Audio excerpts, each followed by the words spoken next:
Hello, I'm John from IconicRC. 6 years ago I kind of stopped doing the review videos and concentrated on track videos from the various IconicRC events that we run each year. We're currently in lockdown in the UK, so I thought now is as good a time as any to start up the old review style videos again. So today we're going to be talking about a classic Tamiya four-wheel drive on-road chassis, and that is the TT-01. Now in 2003 this iconic chassis, which is the TL01, was superseded and replaced by Tamiya with the TT-01 type chassis. Now this was the budget on-road offering from Tamiya. Touring car, tub style chassis, moved on from the monocoque type chassis of the TL01. Shaft driven down the centre underneath that top piece there. Plastic shaft, friction shocks, all quite budget but very capable, and lots of hop-ups for this model as well. The one that I'm showing you here is actually a truck chassis. Only difference being really from a touring car type chassis is obviously you've got those wheels which are taken from the 1/14 Tamiya tractor truck range, and we've got a nice big rear bumper on there. In a minute I'll pop on the truck shell so you can have a look at it, but this chassis is significant for the sports, rally, touring car type bodies that Tamiya would put on top of this and release in kit form. There were actually, from 2003 to 2013, over 80 kits released by Tamiya on this chassis. So that is the TT-01 chassis, which was followed up by the TT-01E chassis with, like I said, lots of fantastic body shells. Now what Tamiya did in 2013 was they replaced the TT-01 with the TT-02, significantly different chassis, but in recent years this one has made a return, significantly so, with the trucks. I'll show you a truck in a second as promised. But Tamiya have also started to bring out some sports cars again on the TT-01E chassis. That is alongside the TT-02 chassis. Not sure why. I'm going to speak to Mark Burgess shortly in this video to see if he knows, but it's a bit of a mystery. So anyway, four-wheel drive on-road TT-01 chassis. I will just pop roughly the Byard truck shell on there so you can see how awesome that looks. You can get a Volvo truck and a couple of MAN trucks. These are very popular, and I'm going to be asking Mark Burgess about these, the truck side of things, shortly as well.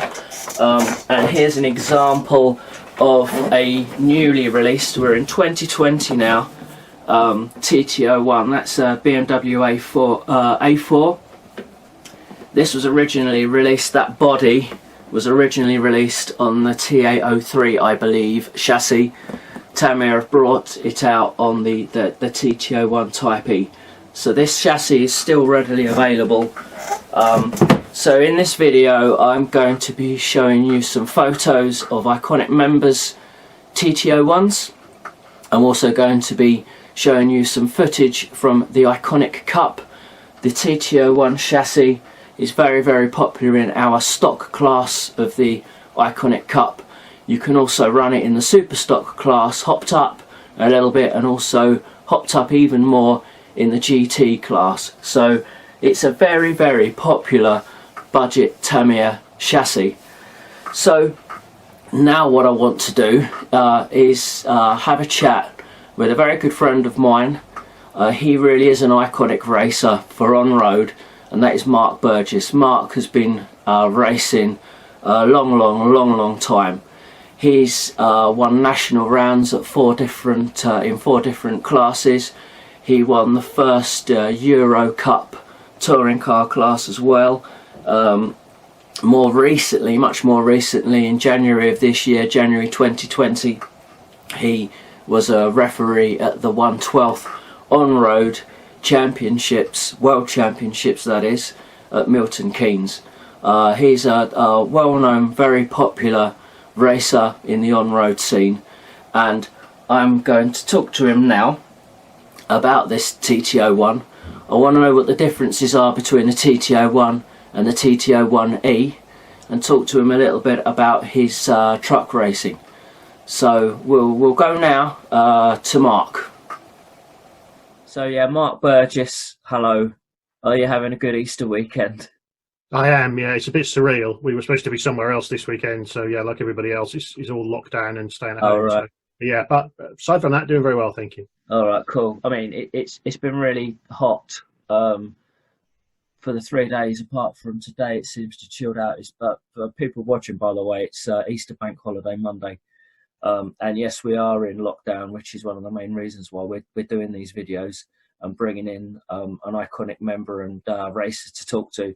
People that are a lot more knowledgeable than myself on some of these chassis that we're talking about. So yeah, Mark Burgess, you've come along to talk a little bit about this TT-01 chassis. I've got a TT-01 here actually, Mark. Yeah. This is practically new. It's been run once, and you can tell by those wheels that it's one of these truck chassis. Yeah. So the TT-01, it ran from 2003 to 2013, and then the TT-02 came out. But in fact, I'm going to ask you this question first. Any ideas why Tamiya have been bringing out these brilliant trucks, but they've not been putting them on the TT-02, they've been putting them on a TT-01? I genuinely don't know. I mean, the trucks came out of nowhere, really.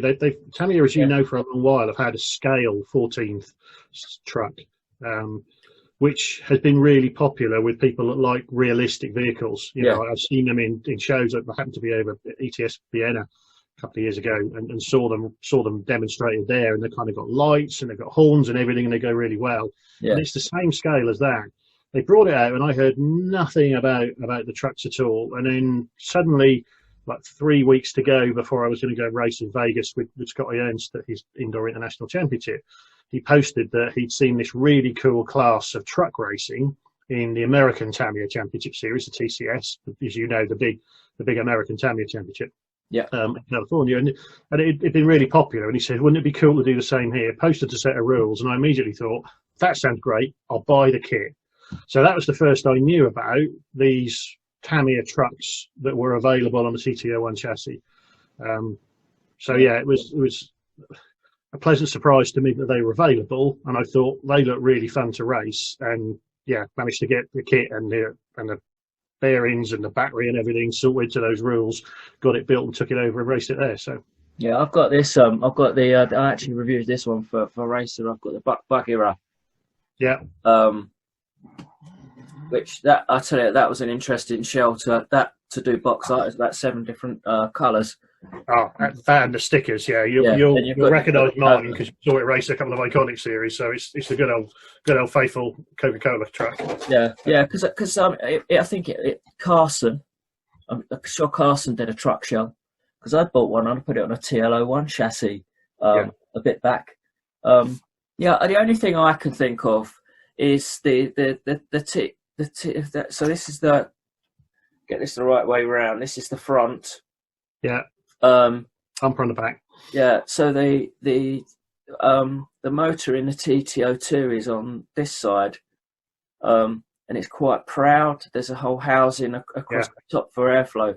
I just don't know whether these low rear ends of these trucks just meant they picked the TT-01. That would be a logical reason, because I know, having tried to fit a fan underneath the truck shell, there really isn't an awful lot of space on a TT-01, and everything, as you say, is pretty low there. So it could just be purely that the back bed of the truck wouldn't clear a taller TT-02. but it doesn't answer.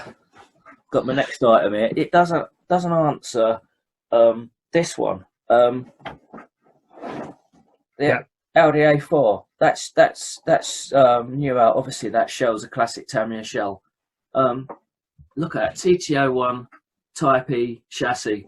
I've got that for Christmas. Very nice. And yeah, so why on earth they've put it on a TT-01 chassis and a TT-02? I've got no idea.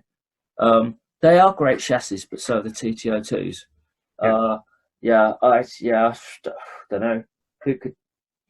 Maybe Hobbyco might know the answer. It's a strange one, because, like I said, I thought the TT-02 was dead and buried in 2013. Obviously, TT-01, sorry, was dead and buried in 2013, but obviously not. So anyway, we'll leave that one unanswered. Can you tell us the difference between a TT-01 and a TT-01E? Because this E came out, I guess, halfway through the run. You sometimes see kits with the lights, the LED lights that are included. But what's with the E? Well, Tamiya took the opportunity of rebranding as an E to make a small number of changes. So they made some changes in the front upright, primarily to change the type of the material to make the steering a little bit sharper. They changed the top deck to make it a little bit stiffer, so it mounts tighter and just stops the chassis from rolling. And don't forget, this is a plastic tub chassis, so it helps it just grip a little bit better because it's not going to move around quite as much. Yeah. They took the steering from a TA model and put it in, so it's a better steering. And I know of people that change some of the plastic steering parts. My car, which is raced both as a truck and also in the Iconic Cup, has still got all plastic parts in it and does absolutely fine. But I know one or two people that have changed some of the parts on it, but I think it works really well. Yeah. I think the most useful thing for a racer is they also changed the suspension mounts. So originally the suspension mounts were moulded into the gearbox, so you couldn't actually take the gearbox off without taking the shocks off. Now the gearbox mount is separate. So once you've taken the bumper off, it's only 4 screws to get the gearbox out, which if you need to maintain it or need to change oil in it or whatever, you're going to find really useful. So it's made the maintenance of them considerably simpler. And I can get the gearbox in and out of these very quickly now because it's a very small number of screws to do so. Well, there you go. I didn't realise any of that. I thought it might have just been a couple of mods, or they'd put bearings. I've not researched this, by the way, or they just put bearings in the kit or something. But they obviously really did hop up that original TT-01. It's typical Tamiya. It's small incremental changes. So there's nothing in there that's going to make the car 3 seconds a lap quicker, but just improving the stiffness of a couple of bits of material, improving the steering, which has really helped a lot for the handling, and then improving that mounting.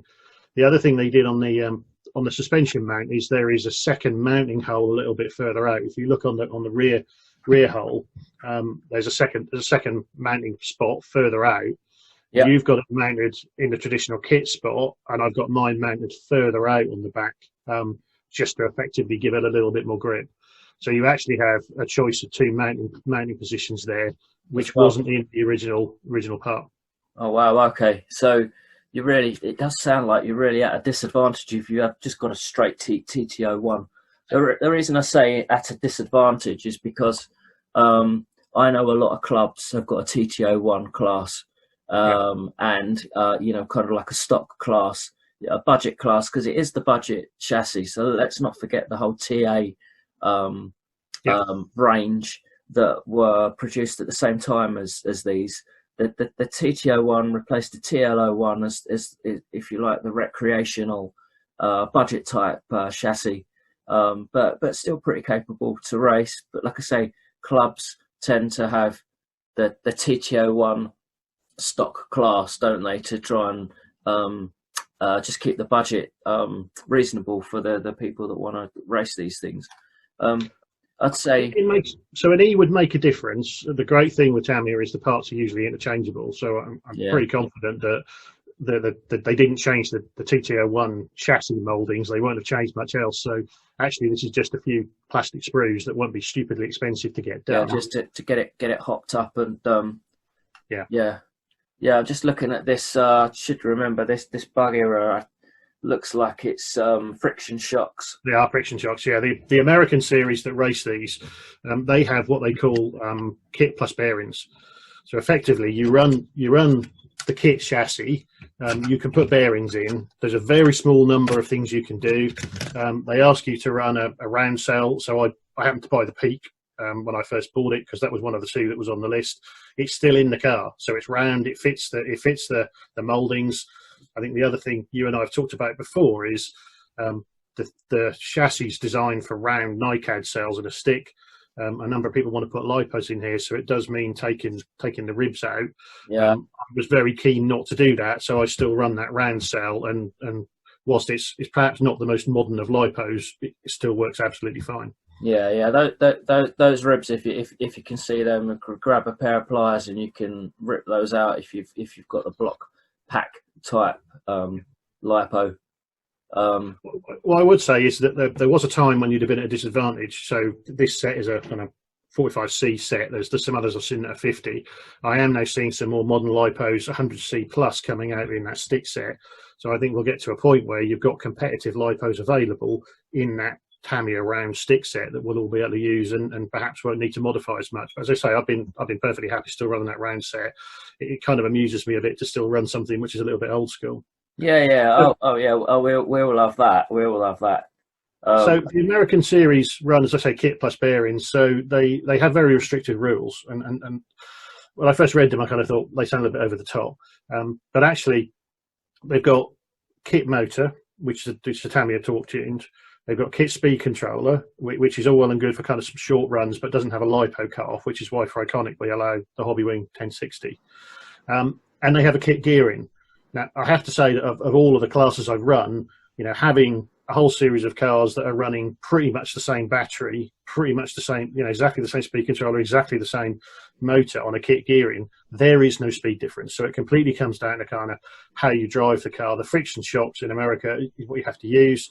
Well, so again, haven't got an awful lot of tuning you can do on them, as a result of which it does come down to the driver. And if I'm ever bored or feeling a bit down, then I tend to watch the video of that 20 truck final in America because it makes me laugh every time I watch it. Yeah, I bet. So they don't even let you put oil shocks on. Well, that's even it out, isn't it? To be fair, you kind of had the first time I went, it was the learning curve was pretty steep because we were trying to work out how to stop the cars from rolling over. Then we got some grip and we had to stop them from bouncing. So there's a series of things that we kind of learned around how much super glue to use on the tyres and so on. But once we got them sorted, they were absolutely hilarious to drive. Yeah, well, I mean, this one, funny enough, I've got 80 Parks from Racecraft RC to run this around an indoor track for me. And he'd run the more typical truck shells. And he said this handles a lot better.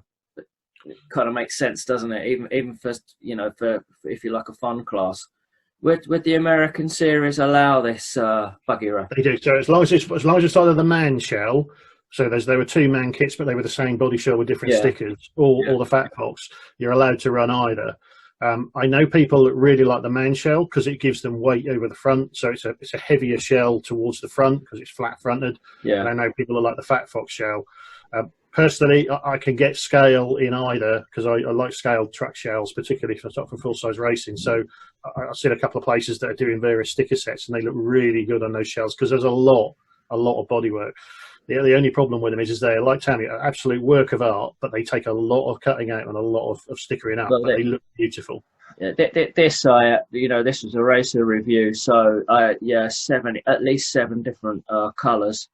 Yeah. You have to go with the Tamiya spray paints as well because a lot of the stickers are obviously an exact match for the colour that you're painting it. But yeah, this took 2-3 times longer than the actual chassis build. But if it helps, they don't all take that long. I mean, it just so happens my shell was painted by 80, but we did it at a race meeting because I only had like 1 weekend left to go. Yeah. So I brought a kind of bag of paint. I hadn't got much other kit with me. I'd got some masking tape, and somehow he turned we should do a Coca-Cola shell into a work of art without his usual airbrush and supplies. So yeah, Wow. it can be done. Was he racing that day himself as well? He was, yeah. We all had a go. So me, Adi, and Tomo all had a go with the truck. Tomo was the first to get on his roof. No great surprise there, but we all had a go with it. But yeah, we were all racing at Chesterfield. So he was racing and he sprayed up your truck for you? And he cut it out and he put the stickers on. This sounds very much like Adi Parks. He does love to overcommit, doesn't he? He does, yeah. It just looks so good. It always gets comments whenever I race it, whether it be America, I've raced it at Club, I've raced it at Iconic, as you know. Wherever I race it, that red stands out. The Coca-Cola scheme gets comments, and it's just fun. So with the Iconic Cup, we're strict on asking for scale body shells here, especially so in the stock class. But at the same time, we want what I call sort of quirky shells. So when you see all these scale body shells, but there's a couple of trucks chucked in there, I think it's great. And my camera always, goes to those. So last year we saw a couple. No, hang on a second. 2018 we saw a couple. Not so much last year. If we just had the space in the day, I would do a heap of trucks. Yeah. And I just love the idea of not having these oil shocks and just keeping the options down, because I've noticed with the Iconic Cup and the rules and everything in the races, they're absolutely looking into the rules to find just that slightest advantage, because it counts a lot on road. The oil shocks aren't so. The oil shocks aren't stupidly expensive. You need a 50mm set of oil shocks if you're going to replace them. I know a number of people went for racing shocks because you can get them very cheap. They come with a choice of pistons. They come with a choice of springs. I tried them. For some reason, I never really got on with them. There was something not quite right with the way my truck sat at the front. So what I found was a set of Tamiya oil-filled shocks that are plastic. So they look kind of a bit like the kit ones. So they don't look quite as shiny and bling. But I've just found they work really well. I've got a choice of 2 or 3 different Tamiya springs I can put on them. And just for me, I found those very cheap Tamiya plastic oil-filled shocks work well. I've run it as a truck that way. I've run it Iconic a couple of times that way, and for me they work really well. But the oil-filled shocks are actually not expensive. Yeah, you can go for TRF fluorine coated, but you're going to find these work just as well on a chassis this simple. Yeah.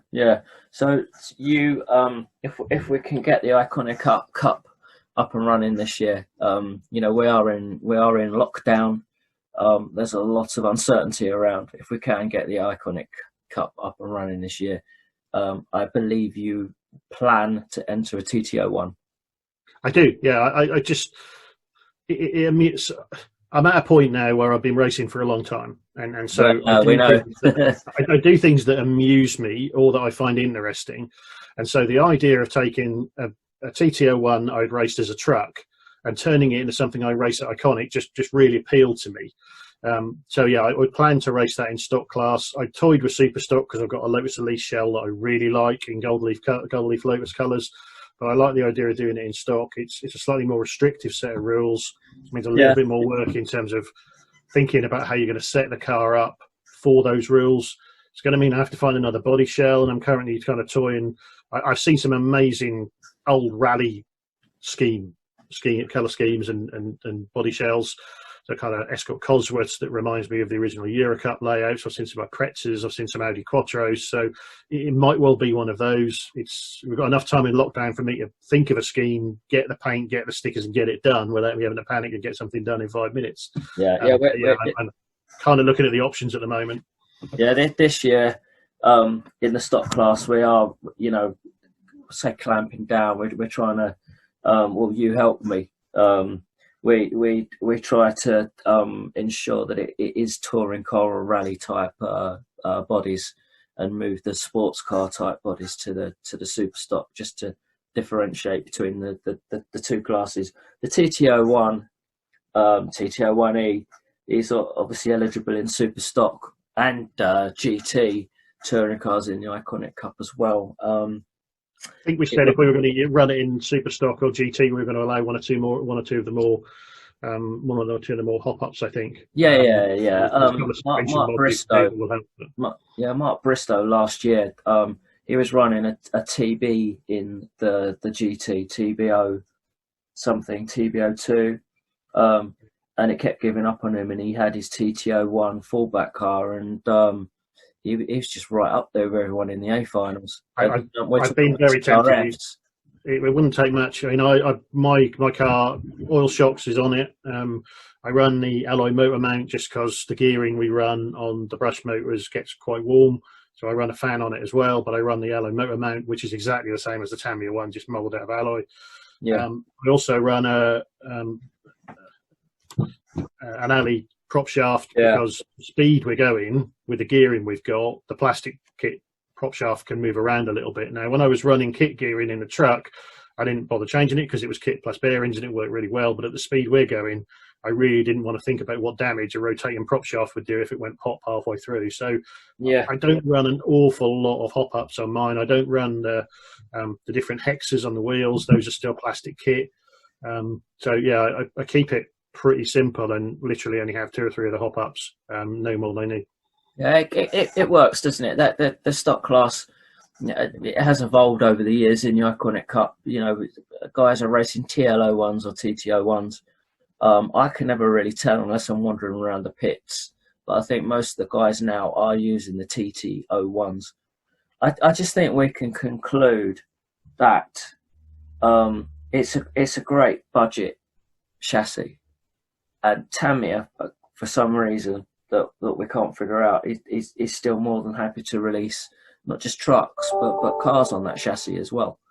I think it's pretty bulletproof as well. I mean, I've got a set of spares. You know, I've got spare gears for it. I got spare drive components and so on. There isn't an awful lot I've had to change on it because not an awful lot has broken or worn. And I've raced it pretty hard. I've raced it in stock spec. I've raced it indoors as a truck with unlimited gearing, and that's pretty quick and hard on a car.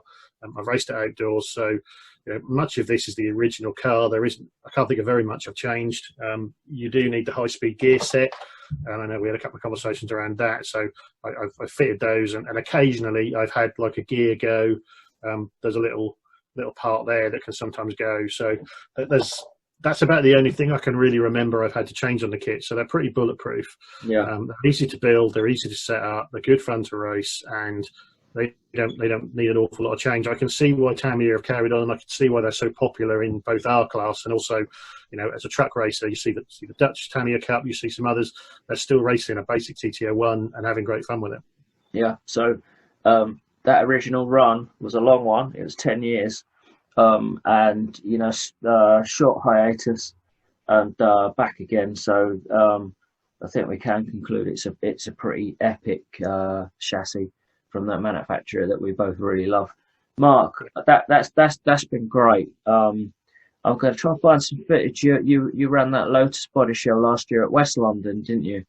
And Broxtowe. It was really good fun at Broxtowe as well. So right. So I need to go on a hunt. I'm going to find some footage of you racing that TT-01. I think the previous year you had the Coca-Cola truck as well. I had the Coca-Cola truck. I also, you might remember, from it was 30 years since I won the first Tamiya Euro Cup touring car series, and I won it at West London. And I dreamed for a year I'd get my old TA-01 with the original body shells, which was a Mercedes 190E done in a touring car series, and then a Skyline done in Castrol BTCC Nissan colours. And I really wanted to get it run, so I got it working. Ran it for a couple of rounds. It handled better than I remembered. But actually, when I went back to the TT-01, I went, actually now I can see how much that's come on. But I also ran the TA-01 then, and that was 30 years. The car's now safely in the garage. I don't plan on running it again, but it was really good fun to bring a car that I'd not raced for, it must be 28 years at that point, and actually get that running again. Yeah, cool. I mean, those original TA-01s, I mean, that is, we've got to give that ultimate respect, because that was the first Tamiya 1/10 touring car chassis, wasn't it? And I think that's just what kick-started everything, the touring car scene. People were kind of making do with the wide body shells on the modded buggies, weren't they? Until they were, I remember that was my first on-road car. I did buggies before that, Yeah. I had an F102, it would have been at the time. I didn't race in the first year of Euro Cup, and then the second year they announced the touring car series, and a TT-01 was my first touring car, and it was both modified buggies doing rallycross at the time, which was really popular because they looked and handled really well. But that was the first of what then became called scale touring car, and then we went on to the various Tamiya series. There was the original Yokomo. Was one of the early kind of race spec scale touring cars. Then Stuart got involved, and we are where we are today. Yeah, gotcha. It's a shame that the TT-01 and TT-02 we don't see them at the Iconic Cup. From comments I've had, I just don't think they are particularly tunable. So the likes of the TT-01, people are going to have a slightly easier day if they choose that chassis. So it's a bit of a shame, but it is. They go okay. So I mean, mine was okay with a bit more time to kind of just fine tune oil and springs in the shocks would have helped. You've got less you can do with the kit gearing in them. So the gear ratios are a little bit more limited. There are some things you can do around different high speed gear set for them, but again that will run out at some point. Whereas the modern cars have actually got a bigger range. There's also a limit you can do with the diffs in there. So it was originally a gear diff in the kit. Then you could get a ball diff. Again, they are much, much, much smaller than the bigger units in the TT-01 and later chassis. So again, you're probably a drivetrain issue as much as you are a gearing issue in that. Plus the suspension on these, whilst it looks very simple, is actually pretty sophisticated. Right. Yeah. All right. Okay, Mark. I'll let you get back to your bank holiday Monday. Excellent, no problem. It's been great to speak to you, John. Yeah, Mark. I appreciate your time, and I hope to see you very, very soon at the track. Hope to see you too. All right, cheers, Mark. All right, thanks, John. Bye.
Okay, we've got Jason McConomy, Hi, John. all the way up from London. Yep. Where West London's your track? You're near to that track. Yes, I'm in between West London and Adder, so Right. I do West London, mate. Right, gotcha. And what are you racing today? Racing in the stock standard four-wheel drive TT-01E, obviously with the new Team Powers motor. Yep. And yeah, looking pretty good. All right. So I mean, it's a hot day, and that motor's been fine. Yes, it's been good as gold. I've pretty geared it down to 55-25. Right. Because I've seen a few go on hot days like this with higher gearing, but obviously being a novice, I tend to gear low and work my way up. So Okay, so do you think you'll be A or B final? I think it's going to be the B final. B final. To be honest, yeah, some of the local boys are pretty fast good. compared. And I like the t-shirt. Yes, and obviously it looks good and a bit more money towards Parkinson's. Yeah. So yeah. Yeah. For the cause, mate. All right, nice one, and best of luck. Thanks very much.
Okay, that was the IconicRC overview of the TT-01 chassis from Tamiya, which ran originally for 10 years from 2003 to 2013 with over 80 kits released, and Tamiya are back at it again with this chassis.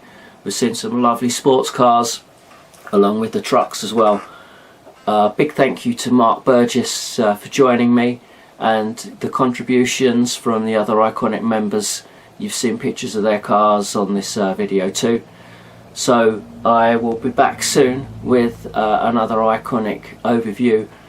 During this lockdown period, I would just like to wish you and your families all the very best, and I'm sure we'll all be back outside at the track racing or whatever you like to do with your RCs sometime soon in 2020.